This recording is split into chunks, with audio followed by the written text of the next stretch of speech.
Hello, yan mga kaibigan. So magbibigay daw po ng amnesty ang LTO, si LTO sa mga bumili ng second hand na motor. Kasi nga po marami ang naging issue or marami naging problema doon sa bagong batas na pinirmahan ni President Bongbong Marcos, yung amendment na yun. Kasi nga, papaano kung halimbawa wala na at hindi mo na makita yung first owner? Kasi third owner ka, fourth owner ka, at papaano din naman kung halimbawa isa lang yung ID ng binili mong motor.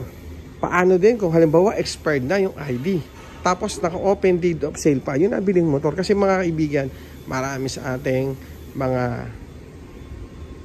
rider na bumili ng second hand na motor, ganon yung issue. Kasi nga hindi nila alam na mahirap pala magpa-transfer at kailangan pala dapat na original yung ORCR. At syempre, marami din sa atin syempre yung mga baguhang na kabibili lang ng motor, akala nila okay lang.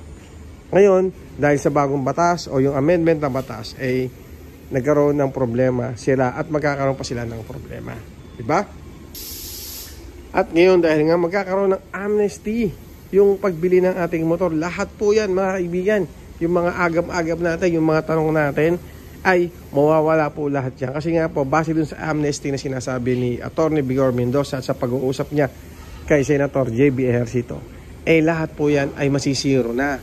At lahat po ng katanungan natin, lahat po ng mga agam-agam natin, tatanggalin na po nila yan.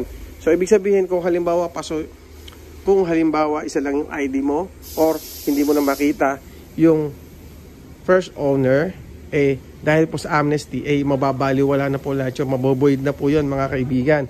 Kaya, abangan po natin yung gagawing amnesty ni LTO. At ang kagandahan dyan, alam nyo ba mga kaibigan, ito ay gagawin nila online, di ba?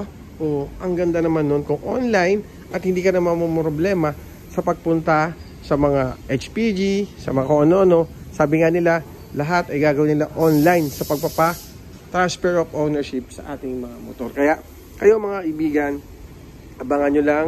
And syempre, huwag nyo kakalimutan mag-subscribe sa ating channel para ma-update po kayo. Kasi i-update ko rin dito kung ano na ang nangyari sa mga amnesty, kung ano na ang nangyari sa amnesty na ibibigay ni LTO, at syempre sa update ni Senator JB Ejercito para sa mga bumibili ng second hand na motor. Tulad yan, napakadaming second hand na motor yan mga kaibigan, diba? Lahat yan ay second hand na motor. Okay? So yun lang mga kaibigan, ingat po tayo palagi. And syempre, huwag yung kalimutan, i-subscribe ulit ang aking.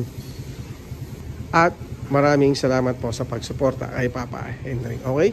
Thank you. Bye-bye.